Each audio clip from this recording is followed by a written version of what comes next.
Okay, welcome back everyone. In this video we're going to be talking about refraction and Snell's law.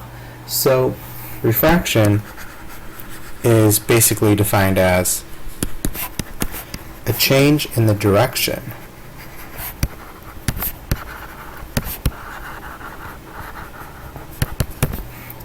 of a wave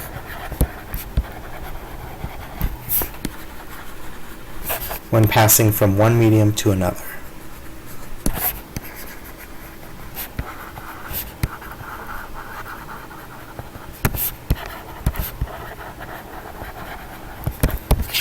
So basically what this means is that you have a boundary between two media, and I'll draw a ray.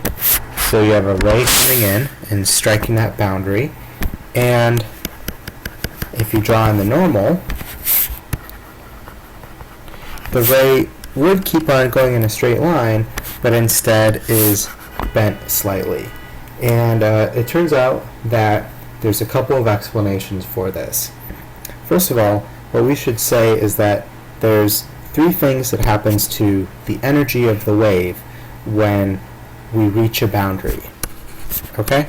So, three things that happens to energy.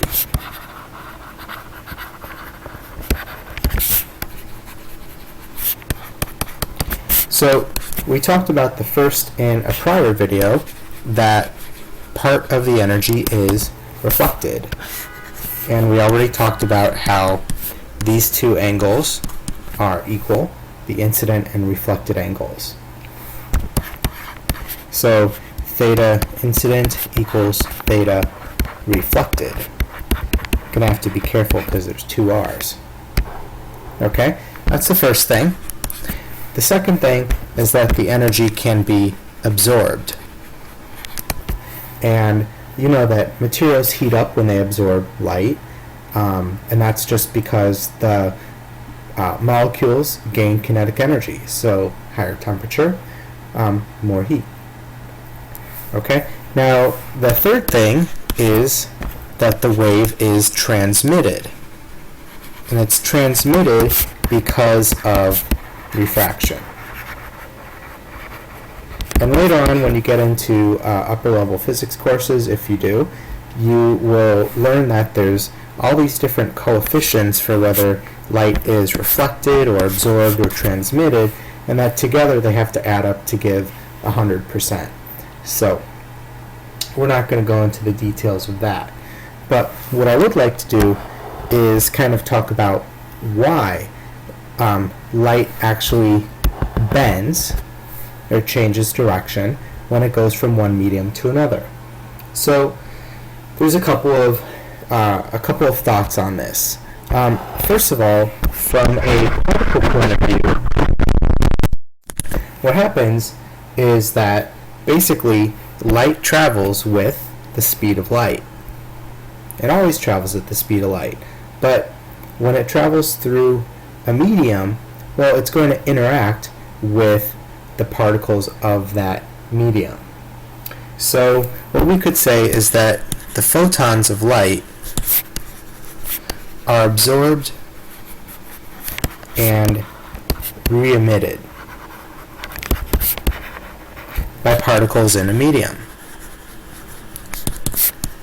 And this is kind of a random process. It takes time for a molecule to absorb a photon, and then eventually, it's kind of hard to predict, the molecule will give off that a photon of the same frequency.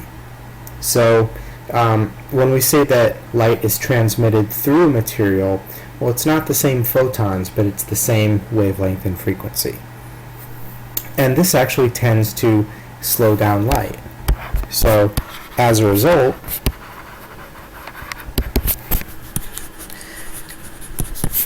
light travels more slowly in a denser medium.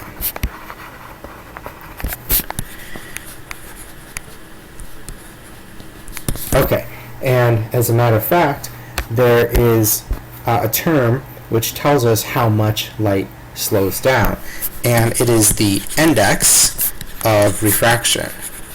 Why index?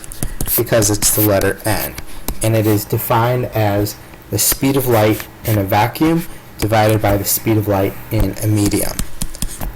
Okay, so this is the speed of light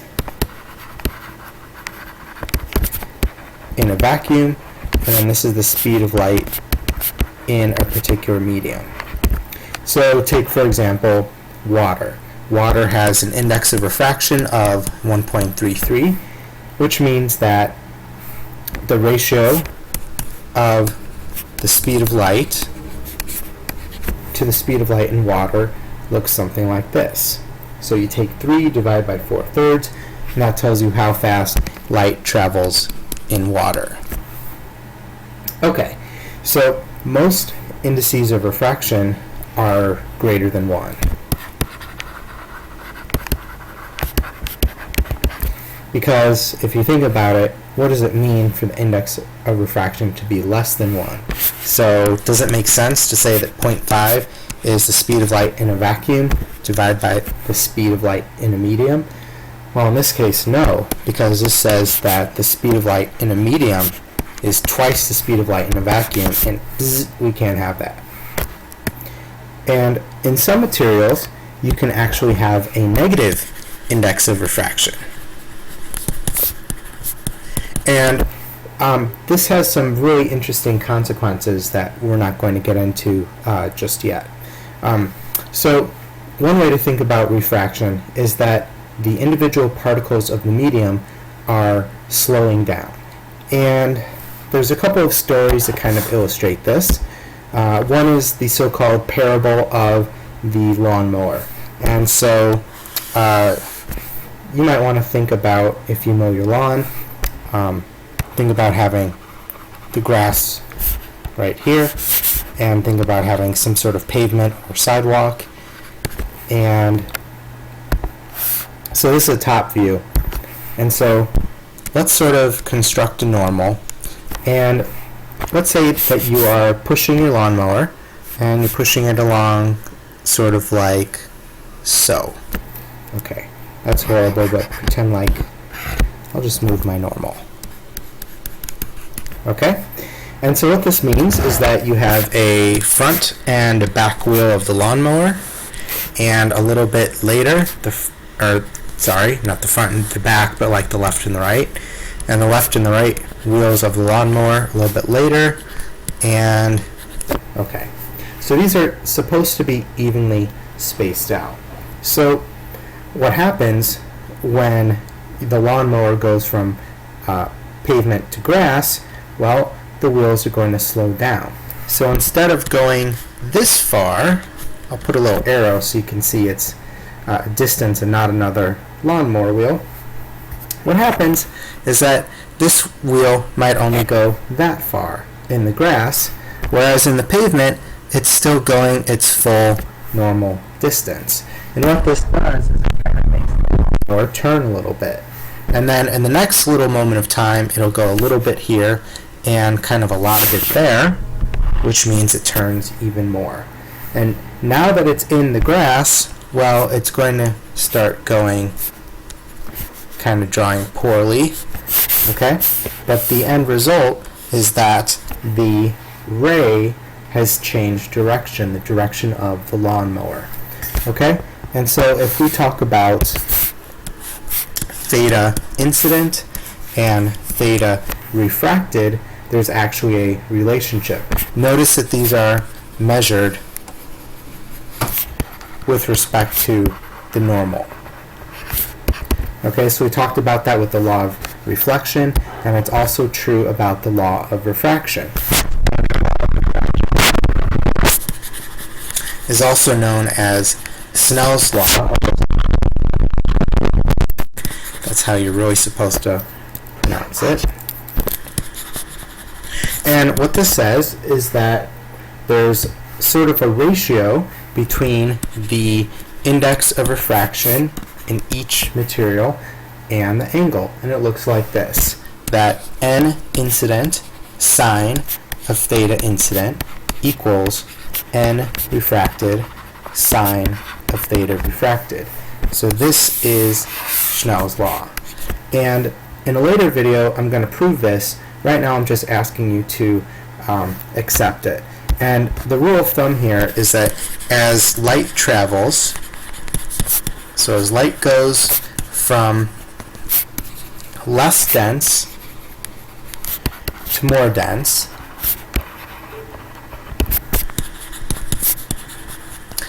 it bends towards the normal. So that's kind of like our lawnmower example. When the lawnmower goes from pavement to grass, the lawnmower turns inwards towards the normal, because if it had just kept going straight, it would have gone like that. So we've actually gone more towards the normal. And the opposite of this is true. So instead of writing it out, I'll just say and vice versa. Okay, so I think I'm going to stop here, but I'll just very quickly show you a couple of images.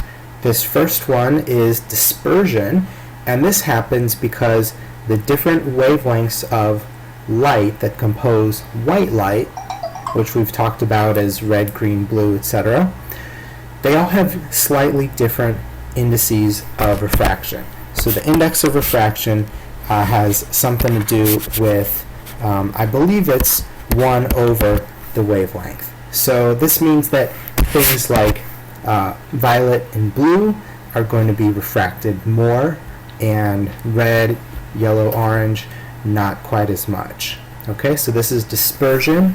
And then finally, here's another picture of what we're talking about, where we have an incident ray coming in, which is reflected and refracted. And you can actually see this anytime you look through a window. Some of the light is coming through the window, and you might also see your reflection. So you'll have transmission and reflection happening at the same time. Okay, so that's a couple minutes longer than I originally planned, but that's okay. We will stop here.